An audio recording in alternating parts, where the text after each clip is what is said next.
তো এরপরে প্রশ্ন করেছেন এক ভাই যে 10ই মুহররম সম্পর্কে আজকে আমরা যে আলোচনা শুনলাম, এর সাথে ইমাম হাসান হোসেন লিখেছেন, হাসান হোসেন রাদিয়াল্লাহু আনহুর কাহিনী আমরা জানি এবং তাদের জন্যে রোজা রাখি। তাদের গল্পের সাথে মুহররমের 10 তারিখের গুরুত্ব সম্পর্ক কতটুকু? খুবই চমৎকার একটা প্রশ্ন। আপনার যে প্রশ্ন যে হুসাইন রাদিয়াল্লাহু আনহুর শাহাদাতের সাথে এটার কি সম্পর্ক, এটা আমি একটু আপনাকে ব্যাখ্যা করছি।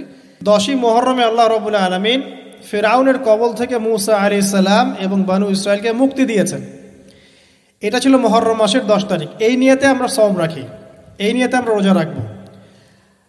আর কাকতালীয়ভাবে এই দিনেই 10ই মুহররমে ইমাম হুসাইন রাদিয়াল্লাহু আনহুর শাহাদাত ঘটে গেছে। এটা প্রায় 60 কি 62 হিজরি থেকে ঘটনা। কথা কি বুঝতে পারছেন? আমি বুঝাতে পারছি না।